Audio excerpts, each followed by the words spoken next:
Hello everyone. I didn't want to make a video like this, but I'll cut to the chase. Dreamsettler has been canceled. It means it's not coming out, it won't be finished. This was a mutual decision between the publisher and I. They didn't pull support or anything, and they tried what they could to keep it going, but it's just time to stop it, and I'll explain why. But there's a few things I have to take care of first. The first thing is thank you to all the patrons, the Patreon supporters. Very bad timing that right after we start this Patreon, the game gets canceled. But honestly, the Patreon was kind of a last ditch effort, and it's not working out. It didn't work out. So I'm offering a refund, not for the whole 4 months or 3 months we ran it, but for at least the last payment. It's going to come out of my bank, so go easy on me. But you can request a refund for the last payment that you made, and we'll grant it. You got to submit that through Patreon.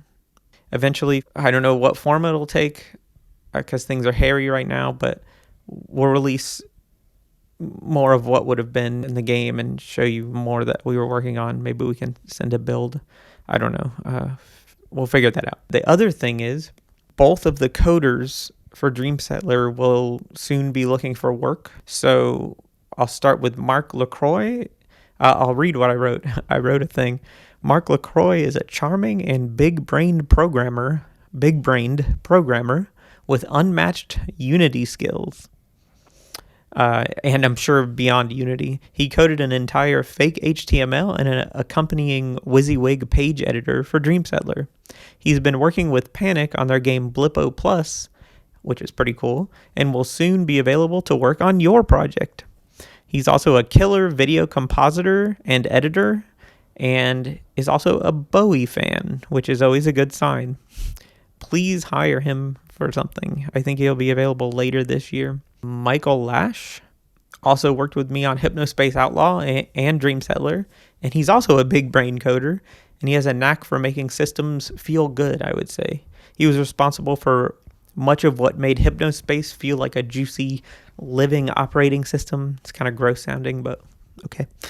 And he did the same for most of the software in Dreamsettler's operating system. He's proficient in Unity and Construct, and is a super reliable guy. He handles a lot of the money stuff for Tendershoot, and is just really reliable and punctual, a cool and smart fella. So those two dudes, Mark's company is called Noble Robot, and Michael Lash, his username is Tetrani Mike everywhere. So hit them up if you have any openings. So I guess I'll get into it. The very short version is, we got a budget this time.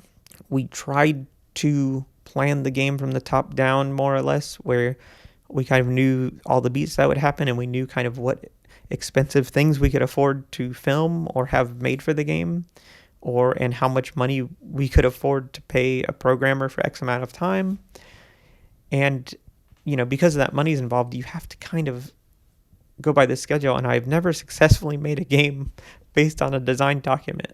It's hard for me to get motivation, find motivation to work on anything for a stretch of time. And I've not been able to do it this way, where I have a design document and then I follow it. I have to improvise, in Hypnospace. I'm pretending to be a character and making stuff, and then following these trails to make new stuff. Things bloom from other things, and then it becomes this big holistic thing at the end. And if I had to explain it to anyone or put it in a design document, I couldn't do it. It just comes like a tree growing, over time or something. Also, because of how complicated our core features were in this game, the thing I was really excited about, which is called Oomph, it was like a fake flash. It was, if you think of the Hypnospace tune sequencer, it was a music sequencer, but you hit tab and then you go to a visual mode.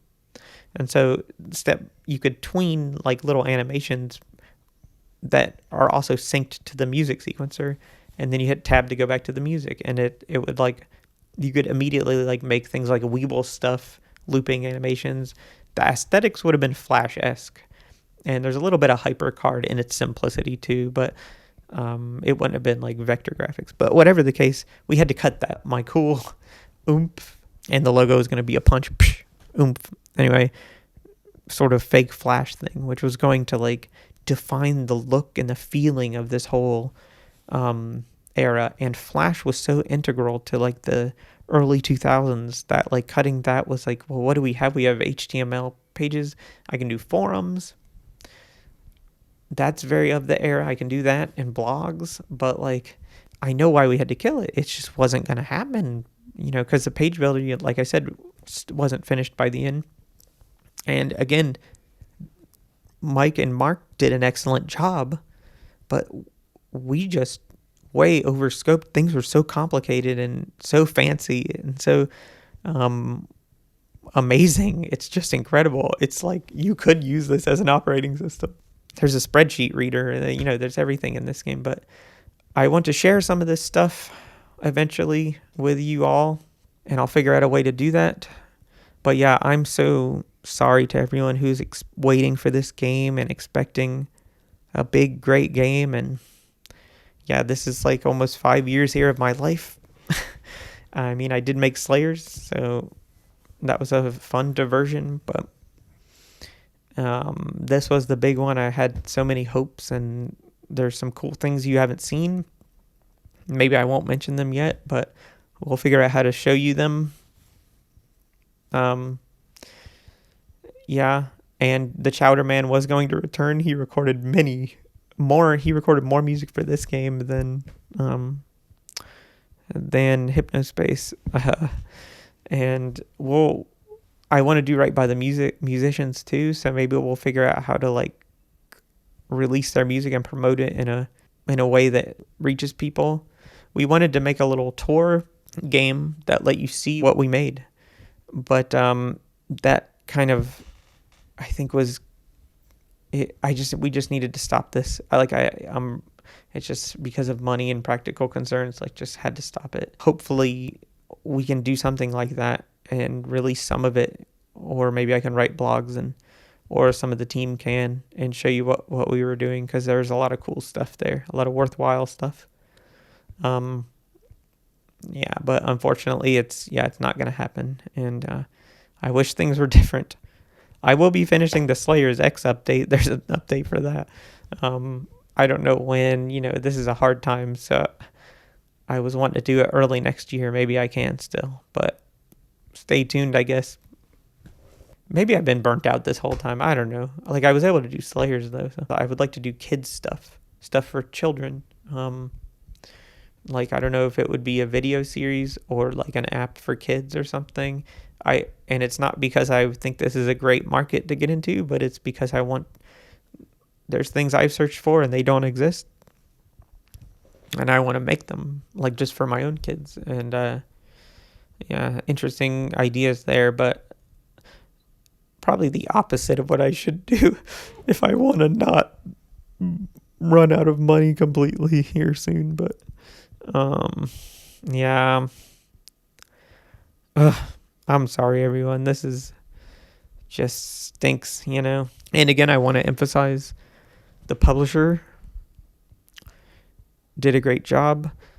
Mike and Mark did an excellent job.